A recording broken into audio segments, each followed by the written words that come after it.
Hello, and welcome once again to the Secrets of the High Demand Coach podcast. And here with us today is yet another high demand coach and leader in the one and only Pia Silva, who is an entrepreneur, speaker, and author, and a small branding agency coach, a partner, and a brand strategist at Worstofall Design. We're gonna have to unpack that, where they build badass brands without the BS. In 2021, she founded No BS Agency Mastery, a training program where she teaches one and two-person branding agencies how to create $30,000 to $50,000 in revenue a month while reducing their workload by up to 80% and doing all of it without employees.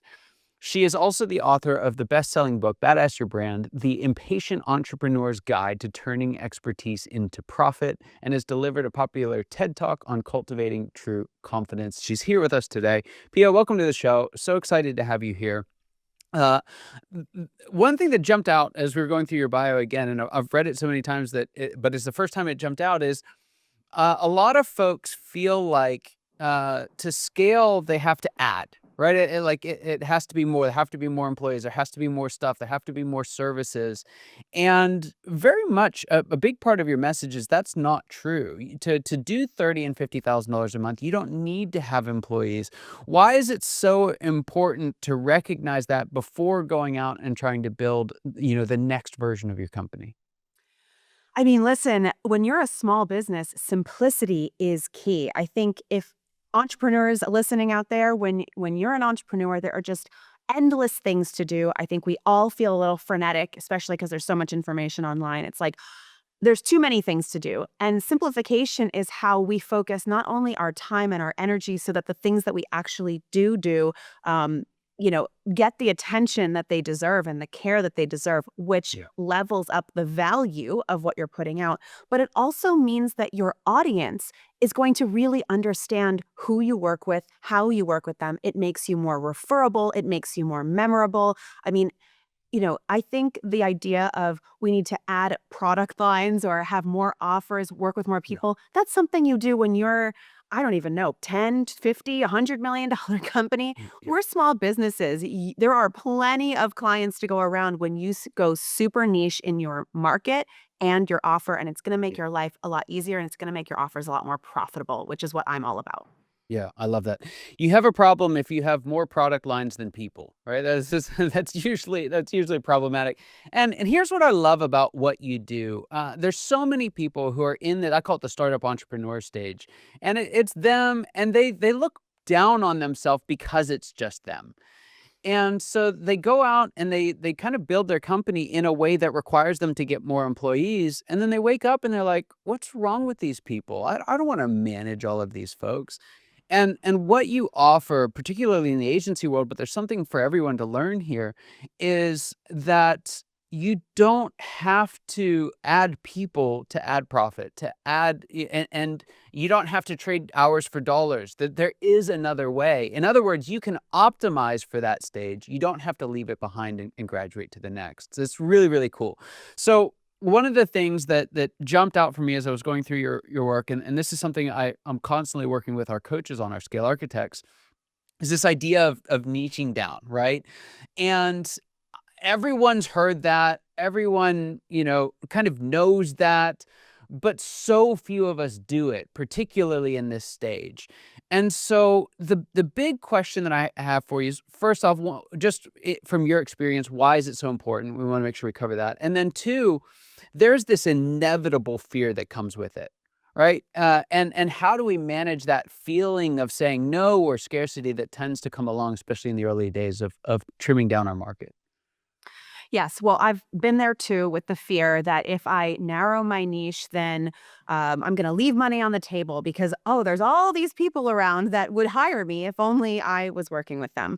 But what happens is when you are working with everybody, you're not memorable to anyone. So it makes it very hard to remember who you work with, remember what you do. In the early days of my agency, we did any kind of design work, branding, design, logos, banners, whatever it was, for any kind of small business or large e-commerce service businesses. So why would anyone remember me unless it was just we need some sort of design work and they really liked me? And frankly, I made it work for a few years on the fumes of people liking me and being around a lot, but it wasn't the same kind of pull that I experienced once I got really specific. I work with 1 to 3 person service businesses. I build badass brands in 1 to 3 day intensives. These are the packages, these are the prices. All of a sudden, everyone that I spoke to, they remembered who I worked with. I had a very specific personality, so that helped, right? Our company is Worstofall Design, badass brands. That is not for everyone. So there's kind of an intersection of these different things happening. And it meant that when people that knew me interacted with someone who was clearly a fit, I would come to mind immediately. It was an easy intro. So, why do we niche? Because we want to empower the people around us and our audience to remember us and know exactly who to introduce us to. And we want that intro to feel organic and powerful. It's a really good intro when you introduce two people where it's like, hey, this is exactly who you work with. Hey, they are specialists in your kind of business. That's an exciting intro to get. Hey, they do design for everyone. You said you need a designer. That's a weak intro. And you're going to be at a race to the bottom when it comes to pricing if that's how you position yourself. Yeah. It's so true. I heard it said, and it was said in a very different context, but it's amazing how frequently it applies. Some of the most important decisions in your life, many of them, are made when you're not in the room. Right? And referrals is such a big one, right? And if we're not clear on who we are and what we do, I spent a lot of time in the church world, and there's this saying that if it's mist in the at the pulpit, I'm sorry, if it's foggy in the pulpit, it's mist in the pews. And there's this idea that if we're not clear, then it's even less clear for anyone around us. And you mentioned a word in there that a lot of folks don't really associate with marketing or think or understand its power, and that was pull, right? This idea there was pull there. But you ask any entrepreneur, and they're desperately looking for momentum, and those two go hand in hand. So what do you mean by pull, and what does that look like when you start to get this niching down right? Well, I say we build badass brands for our service clients. And a badass brand I define as having two critical characteristics. And the first one is it repels as much as it attracts. So that's that pull branding. I am repelling people who are not a good fit, which is, by the way, the fear that people have when they niche. They're scared they're going to scare people away. I want to scare people away, right? I want lots of people to say that's not a good fit for me because only if a group of people can say, that's not me, can another group of people be magnetically attracted to me and say, that's exactly who I need to hire. Right. So, pull branding is ultimately what we should all aspire to. And one of those pieces is having a really clear niche. Yeah. You've got a really clever question for getting to the bottom of that. And that is asking yourself as an entrepreneur when you're trying to figure this out, what do I not stand for, but stand against? How do you come up with that question? And what are some really interesting responses that you've heard from clients? Yeah, I love this question because when it comes to branding businesses, most branding agencies ask, "What do you stand for?" Right? And the answer is usually, I stand for honesty, I stand for integrity, high value. And these are just such boring, trite answers. If everybody builds their brand on those answers, all the brands are going to look the same. But when you ask yourself, what do I stand against? It forces you to figure out what you really care about. Because when you ask people what they don't like, they get a lot more heated. There's a little more fire in their belly. Yes. And it's a great way to find some opportunities for distinction. So, for Mm. example, what did we stand against? All the BS and waste that I was experiencing doing these traditional branding clients that would take months and months and months. And I was chasing clients and scope creep, and it was a headache. And ultimately, I didn't feel like the client got the best result. So, Badass Brands Without the BS is really founded on the idea that I stand against the way that all of these agencies are delivering, including how my agency was delivering. And that allowed me to go, wow, well, then the opposite of that is like no BS. And our entire brand needs to embody that from the Yeah. way that we talk to the process that we take our clients through. Yeah. I love that because, even for something as simple as like research for this show, we look at coach websites all the time, look at client websites, and they're so boring. It's like there's so little that I can tell. Like some of our best guests, I've been worried about the interview because it's like, it's so boring. And then we get them online and you get their real personality and you get their real story and their passion. And it's remarkable. And why do you think it's so common for us to bury that? Like, you get it in person, and then as soon as it goes to written form or any other format, it's like it's all the same. Why do we do that? Yeah. I mean, that's really the crux of what I've always done branding businesses because we work with 1 to 3 person service businesses. They're experts. They are the core reason that people hire them. So I also have seen that all the time. In person, this person is dynamic, they're exciting, they're interesting. Online, well, this is why I think it happens. People are scared. They're scared to say anything that's gonna turn people off, not understanding that the reason that people hire them in person is the reason that they're gonna hire them online. So Yeah. it's a, opportunity missed. But also, usually people's brands are gonna be informed by them and what they think it should look like, and a lot of people will build a brand and a website or write their own copy based on what they think writing should sound like because they're not copywriters. Yeah. And, part of my job is to pull out from people, no, this is what's interesting and special about you, and give them some brand messaging that they probably feel a little uncomfortable about, but that is exactly them. And then encourage and coach them into really embracing that. I've definitely pushed clients into saying stuff that they go, "Oh, I don't know if I can say that." And they say, "That's exactly why you need to say it because Yeah. that's what's going to get people's attention and it's authentic. I don't want you to say it just because it's going to get attention, but it's authentic to you and it will get attention." And that's, mwah, that's the chef's kiss. I love that. So you started off the show with this idea that simplicity is key, and we've talked a lot about why it's so helpful in the sales process, right? Making you more memorable, making it easier to recommend you, making it easier to sell what you do. What I found, one of the things that was really interesting is I was interviewing different coaches early in my coaching career. Um, I started to notice there was this really, really big gap between what I would call like a high demand coach, folks that were doing really, really well, completely booked, 500,000 plus an hour. And the average coach in the US is like $68,000, something like that. It's just two tremendously different groups of people. And it wasn't because of how smart they were. It wasn't because of their background or their experience. The one thing that was almost universally present in high demand coaches and universally absent in low demand coaches was a structured process for delivering what they did. Just, I mean, you could slice it right down the middle. And you talk a lot about this and have a very interesting way of doing this for yourself from a branding perspective.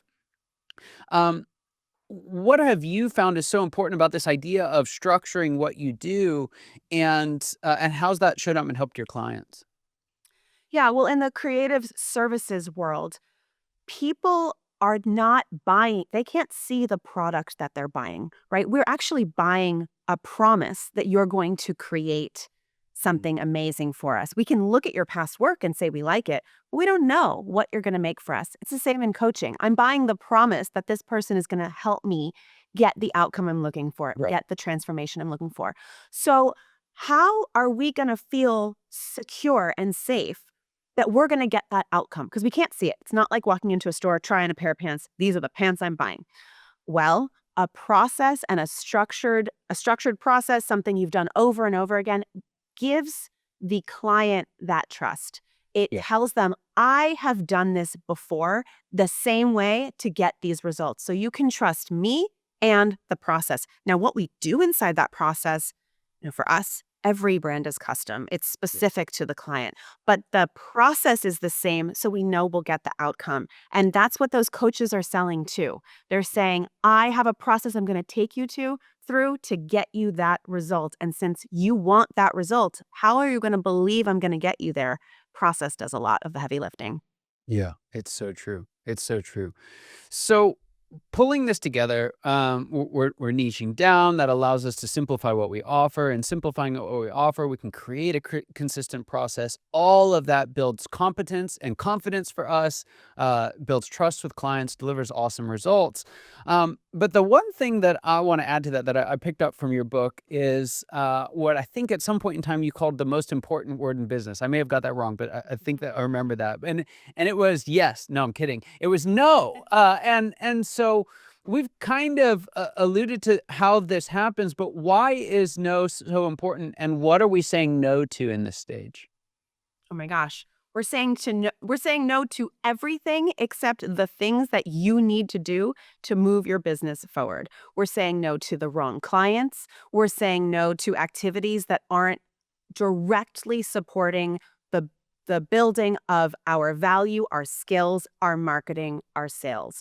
Um, it is so hard for people to say no in the beginning. A lot, I think, because there's a lot of people pleasers out there. There's a feeling. I have students of mine who say, this person isn't a good fit. Is there a nice way to tell them that? I'm like, it's nice to say you're not a good fit. You don't have to help everybody. In fact, it's more helpful to say, maybe I could help you, but I'm not the best person to help you. You don't have to be mean saying no, but you gotta say no because there's an opportunity cost every time you take a client or a project that isn't within your niche, what is with that doesn't work within your existing process. It creates a lot of waste, it creates a lot of extra time, and, getting in the habit of saying no to things so you can put your limited hours in a day, there's only 24 hours in a day, put that time and energy towards the things that are really gonna matter. That's how you're gonna move your business forward. Yeah. I couldn't agree more. I love that. It's so powerful. It's so hard to do sometimes, especially when you already have the client and there's relationship and there's all that. It can be a bit to untangle, but it's worth it. But it's Um, addictive, I will say. The oh, more so you do yes, it, the easier it yes, gets. yes. That's it's yeah, it's a virtuous cycle, right? The closer we get, the more likely they are to refer, the more likely they are to refer, and the more likely they are to refer the right people. The more of the right people we get, and it cycles and cycles. Can feel intimidating to get that cycle going, but it's powerful once you do. So, Pia, there's a question that I ask all my guests, and I'm very, very intrigued to see what you have to say about it. So the question's this: what would you say is the biggest secret that you wish wasn't a secret at all? What's that one thing you wish everybody watching or listening today knew? I wish they knew that well, I kind of shared it, but it's the most important one, that repelling people is one of your biggest opportunities and strengths. I think everybody should embrace that and lean into it. And I know that especially if you're in a business where you're struggling, that's the thing you're trying to do the least. And I want you to lean into it. Yeah.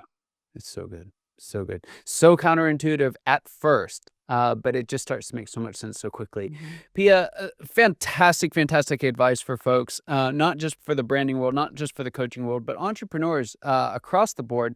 There's so much that they can get out of this for particularly those in the branding world who want to know more about the work that you do. Where can they find more and connect with you? Yeah, well, I actually brought your listeners a little gift. You mentioned my book, and thank you so much for reading it and mentioning it. It's called Badass Your Brand, and I actually recently put it on a private audio feed. If you're interested in learning more about how we basically built a $500,000 business, just two people working less than 50% of our time, you can go to nobsagencies.com/secrets, and you can grab a free copy of the audio. You can, of course, go buy it on Amazon or grab the Audible, but I thought I would give that to your listeners. That's amazing.